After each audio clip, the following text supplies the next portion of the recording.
Hi everyone, welcome back to another Skyblock episode. So let's get busy right away. Let's just continue where we left off in the last episode. So I've been running the tree farm here for a while. Let's just check out what we got and then we can talk about the plans for the day. So we got a couple chests now filled with the stems. That's the warped ones. Oh, I also got some in here. Here we got crimson, 4 double chests and then some. So I guess in total we got like 9 double chests worth of stems already. Definitely enough wood now for the next projects. Also got a couple of the wart blocks. It's a crimson. So it's really this 10% of all the blocks, so definitely the wart blocks. Alright. Then there was a couple comments talking about shroom lights. So when I started up the farm, there was actually one shroom light block that got in there. But this only happened because it was the first tree. So this farm unfortunately doesn't produce any shroom light because the only available space like where new blocks can generate would now be directly in front of those pistons here. And shroom lights don't generate there. So the only reason why we got one shroom light at first was that some of the blocks that generated here on the right could have been shroom lights and those got pushed out. But yeah, from now on we won't get any more of those blocks. Unfortunately, you could make definitely a dedicated farm that also gives you shroom lights. What we, for example, did on the Peaceful series when Glotz made a farm was to blow up pretty much the whole tree structure. This way you can also get shroom lights, but it wouldn't be as TNT efficient.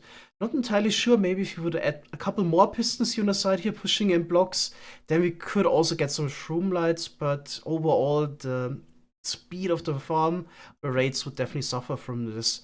But yeah, it's maybe worth considering in case you want to farm some shroom lights as well at some point. Alright, so what are the plans for the day? As I said, still gonna build the Allay-based bone meal farm. I want to actually start with that right away. In case we don't have enough redstone, I need to go to the witch farm again though.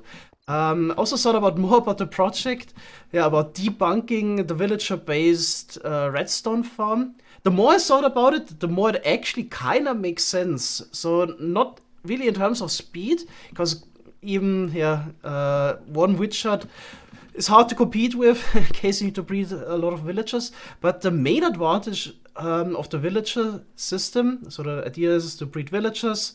When there's a thunderstorm, convert them into witches and get redstone this way. The main advantage of this system would be that it doesn't require a player nearby, unlike any other farm to get redstone dust. If you don't talk about quarries or something like that. So that's actually really interesting. So you can definitely make potatoes or carrots without a player nearby if you bone meal the crops. Then you can also get villagers to breed without a player nearby. I'm pretty sure we can also get lightning to hit a lightning rod if you have a player thrown trident that hits the lightning rod. Then the villagers would get converted into witches. In case the player is somewhere else in the world, the witches would despawn immediately, but we can probably just put the villagers into minecarts to prevent that. And then we could kill the witches. There's maybe just a couple things that I'm unsure of. If maybe the lightning strike would then break the minecart or stuff like that. So this is definitely a really interesting farm that I want to try to make. So the main advantage would basically be we can have our redstone farm running on the side and we could do something else in the world. It wouldn't be incredibly fast, but it would actually make a lot of sense on a server that runs 24/7. Not so much in a single player world, but it's definitely an interesting concept. And yeah, it's actually sometimes good if you maybe just think about things properly that we're skeptical about. Yeah, anyway, so definitely won't start with this villager-based project right away. In case you run out of redstone, I was also thinking about maybe just get some redstone from trading. Still have the breeding setup over there. Can maybe just get a couple more villagers and add some clerics here on the side. And you can also get a really decent amount from trading. Maybe that's also something we can do in case we need redstone right away before in a couple episodes we start with the bigger farm. I got almost all the materials for the Allay-based bowmill farm, but then I ran out of redstone dust and couldn't make the 3 stacks of sticky pistons and 1.5 stacks of redstone torches. So let's actually, yeah, make this little cleric trading setup over the villager trading area. I think I can just expand it here on the side. Actually, kinda comes back to haunt me now that I used birch logs there as a building block. And also just realized you never really finished the decoration part. There was a little roof here on top with some lanterns. You can maybe do that. So the idea is that I had, not sure, maybe like 14 or so clerics. Maybe that we just match the other side here, but it's probably gonna be the last villages we add to the system. We can, yeah, use those villagers to get emeralds and then trade them here into redstone.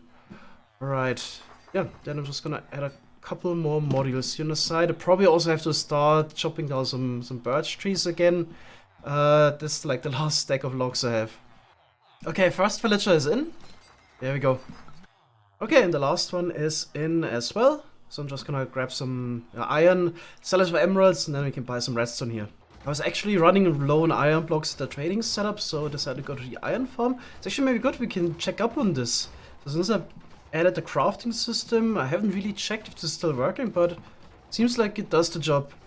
Let's see. Oh, almost got 3 stacks of bone blocks as well from composting the poppies. Alright, just gonna grab an inventory here. And back we go. So, still got a good horse. Unfortunately, the fastest one died. This is the 11 meters per second horse. Still good to get around. Okay, let's do one full run of the trading system. Let's sell some iron first. I favorited the iron trade, and I actually set selling on right click, so I just need to double click basically. Iron scroller really great for trading. Okay. Then top row as well. Actually, I only need 2 stacks of iron blocks. Forgot about this. There we go. And then we can start trading redstone dust. Need to shift middle click the redstone dust. Yep. Then we also favorite that and get 24 each time. And it costs 1 emerald. Okay. It goes really quick. Wait, what's that guy? Maybe it didn't get assigned properly to the brewing stand. It happens sometimes. I guess either they just need to wait until they figure it out themselves, or maybe move them around a little bit. Usually waiting actually solves this issue. Okay, but check it out.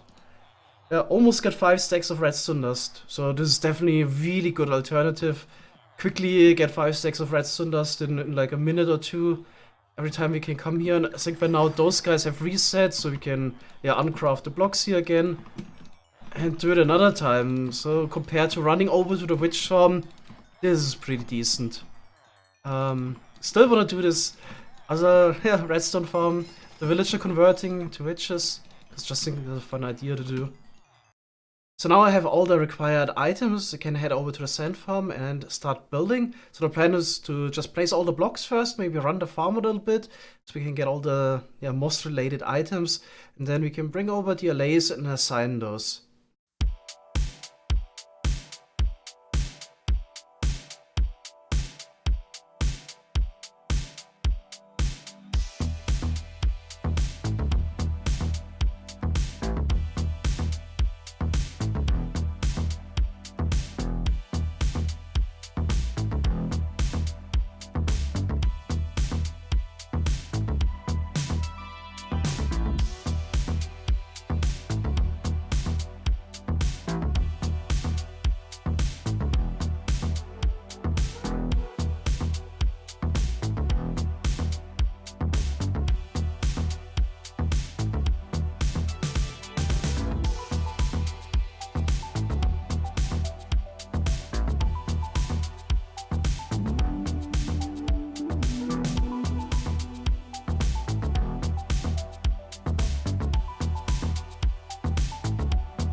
So there we go, farm has been built. I also added an elevator and a water stream on top to connect the bone meal output to the sand farm.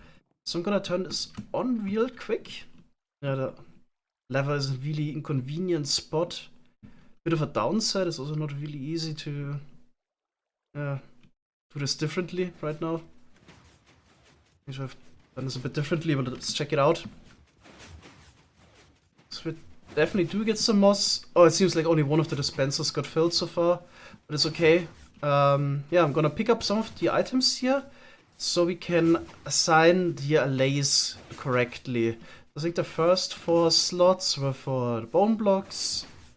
Then we had some for the azalea types and so on for the moss carpet.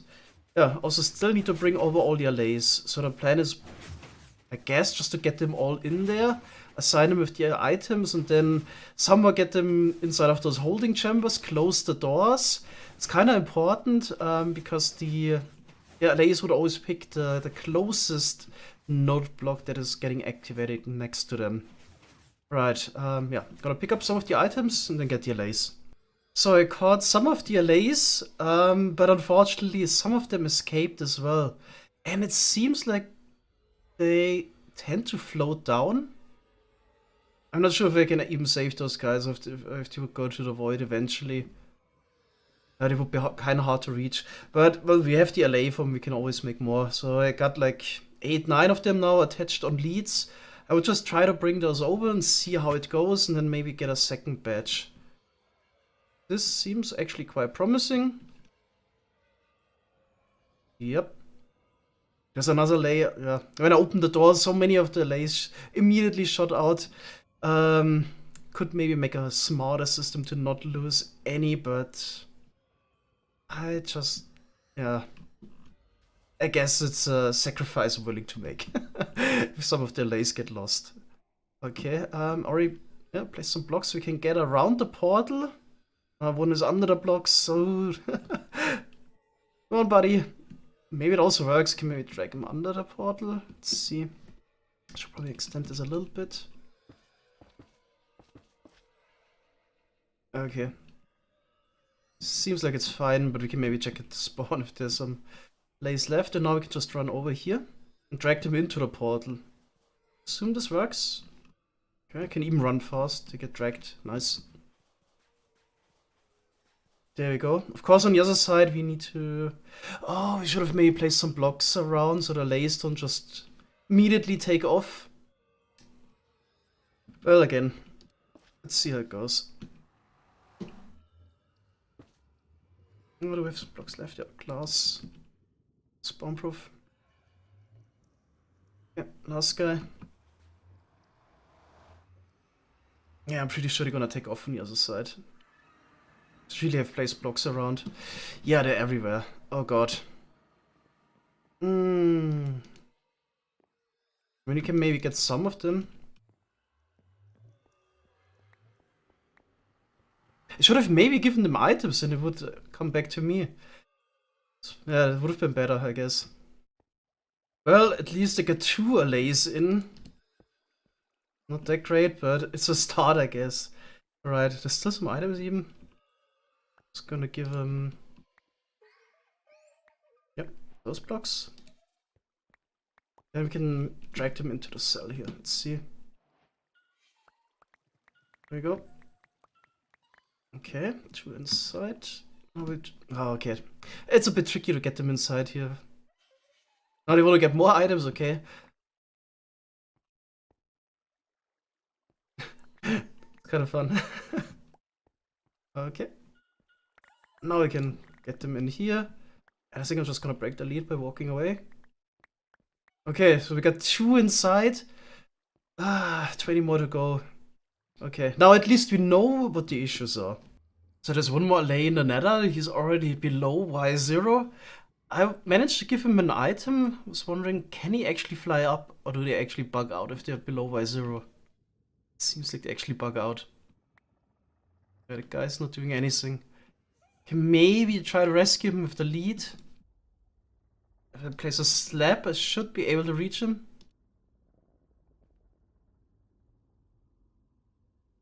Yeah, okay. We can drag him up. Just... Oh yeah, there we go. I made it. Yep, now he's also flying again. Okay. See? Almost fell.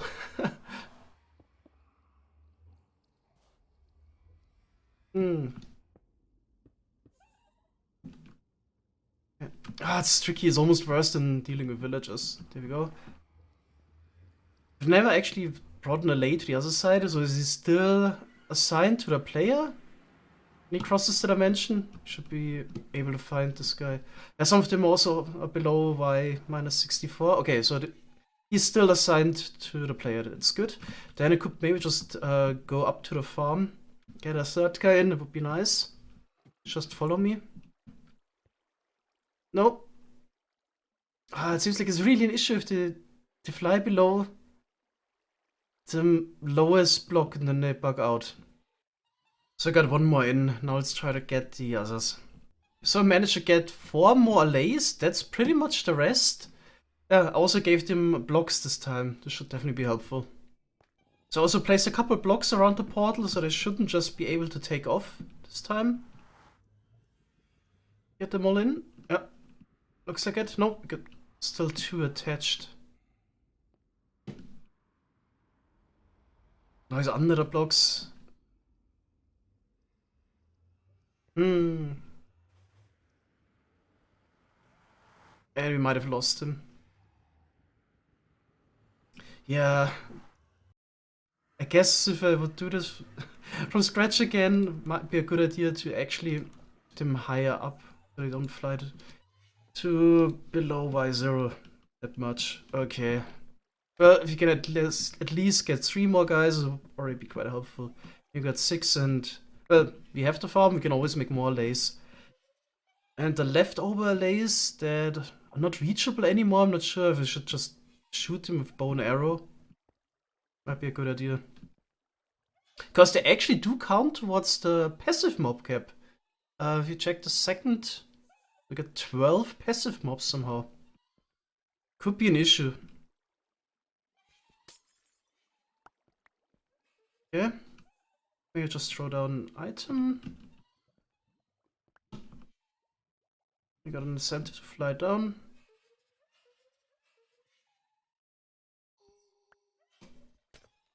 There we go. Alright, so at least we got 6 now. At least we can use the Allay machine again. Would have been a shame if we would only have used it once. Okay, there we go.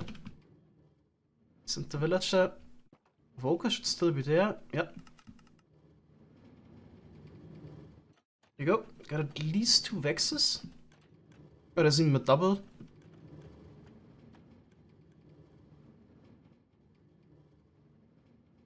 Okay. To the nether you go. Seems like it's still working fine. Just waiting for the minecarts to come back. One. And the second one. Perfect. Okay, seems fine. So in total I need 16 more Allays. So if maybe get 20 or so. I guess at this point maybe there's a little bit of loss, but I guess 20 should be enough.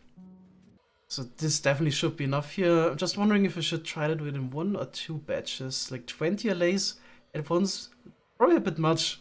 So I did try it with 20 Allays and maybe like 10 made it up here. Yeah, it's really a problem with the void here. Once they're below the lowest block, then they just bug out. And you can't even shoot them with arrows. That's the most annoying thing, because then they're invincible. It's kind of hard to get rid of them as well. I'm not sure what's gonna happen in the long run. Maybe they're just gonna stay there or they sink down. Okay, so let's try to deal with those guys. There's probably like 10 more. I guess we have to do this once again. Yeah, dealing with Allays is actually super annoying. Okay, I guess I'm just gonna break a couple blocks and then throw down most blocks again. Hopefully they all make it in here.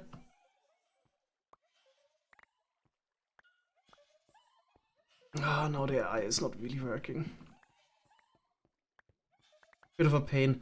I mean, if you really wanna make sure you get your Allays, we could also put them into minecarts and make a system for it. But I thought, yeah, let's try it with the leads. Just luring them kinda works, but it's just not reliable enough. Well, it's actually reliable enough. It's fine. You can always make more Allays. It's easy. Okay. There's 2 more, and we can get those later. So I was able to already get 2 Allays that got stuck. Probably can also get this guy and the one over here just by attaching a lead. But those 2 guys that are like 6-7 blocks already below Y minus 64, yeah, that's gonna be tricky to rescue mission for those. At least once I got them inside, it's not too hard to get them into the cells. Just need to give them their items. Then just throw some items down here. So you can pick it up. And then close the door. Okay, I just need 2 more Allays. I think there's probably still 2 or so around that I can maybe fetch. Yep, here's one and all the way back over there. So definitely high enough so you can get them. Alright, now all the cells are filled with Allays. We can turn on the node block clock. I'm just gonna place an observer here in the back and probably never gonna remove it. So this is gonna keep playing. Okay, then I guess I just need to open the doors somehow without the Allays escaping later. I should be able to make it out. There we go. Just go here to the back. Let's hope none of the Allays escapes, and then we can turn the farm back on. Alright, so the farm seems to work quite well, except the 2 Allays that are supposed to pick up the seeds somehow get stuck here. So I'm not sure if there's maybe some seed items. No. Why they don't pick up the seeds? So everything is getting picked up, just if the seeds left over. What a shame. Take a look at the other Allays. No, they all. They sometimes get stuck a little bit. At this point I could probably also remove the doors. But it's those 2 guys. I have no idea what's going on. I could maybe try to get in there again. Yeah. Maybe pull them with the leads. Maybe they just need to be moved once. Okay, let's see what we can do.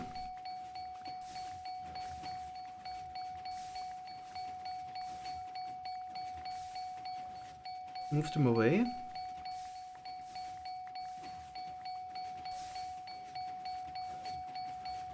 I'm just gonna break the door. It seems like now it's working. Maybe they had to be moved once. Okay. Now we got the leads in one of those hoppers though. Yep, I'm gonna fetch those. See. Tons of seeds. Okay. Yep. No. Stuck again. That's so weird. Why? I mean, everything's the same. Now it seems like it kinda works, so they just dropped off their seeds, and this guy is, flying out again. Second guy also located some seeds. Seeds is definitely the type of item you get the least of. So the most by far, that's what you got 12 Allays for some moss blocks. Maybe you could have only used 1 Allay for the seeds. Okay, it seems to work now. Hope this is not related to me standing in here. Yeah, let's get back out and see if it still works. Okay, everything is working fine now. I've been running the farm for nearly 2 hours. So all the hoppers here at the bottom are now filled with bone meal. And also those here on the side are filled with bone blocks. So all the extra bone blocks we get will be sent automatically up here to the sand farm. Okay. So in case we need more TNT, yeah, we can now run this basically infinitely. We wouldn't run out of bone meal here as well. But one of the actually main reasons why I still wanted to build this bone meal farm, technically would have been enough to just bring a couple bone blocks over here and there, was that we now also have the option to store the moss blocks, which would have not been possible with the other bone meal farm. So now I also enabled here the storage of, oh, it actually happened. The Allay dropped some flowering azalea in the wrong chest. Okay, I guess this can happen sometimes. Not that it's an issue here though. We kind of don't rely on it. But it's super rare, like it's like the only time it happened, right? Yeah. Bit weird. But it mostly works. Yeah, anyway, so now we have the option to also store the moss items, moss blocks, moss carpet, azalea, and maybe also some seeds if we need it, which would have not been an option with the other bone meal farm. There we basically had hoppers directly here in the middle that directly point into the composters, so there would have not been an option to send the items somewhere else to store them. Yeah, so worked great. Although it was, yeah, definitely a bit annoying to get all the Allays over. I think it was the right decision for the other farm to not build this twice or 3 times. Kind of fits well here to the sand farm. And now we also have the moss storage, so there was still a point to build this. Okay, I guess we're at the end of the episode. I kind of would have planned to start with the dirt farm already this episode, but this took a bit longer now. So next episode is definitely going to be the dirt farm. There's also a couple of ways to make a dirt farm, but I want to go the podzol route. So also make a stone generator again, turn the stone into moss, then grow a 2x2 spruce tree that turns the moss blocks into podzol blocks, and then push those podzol blocks out into a blast chamber again. So we're gonna build it next to the other blast chamber that we already have. Okay, then I guess I'll keep this running a little bit to fill up the chest up there with bone blocks. That's it for today. Hope you guys enjoyed. See you next time. Bye bye.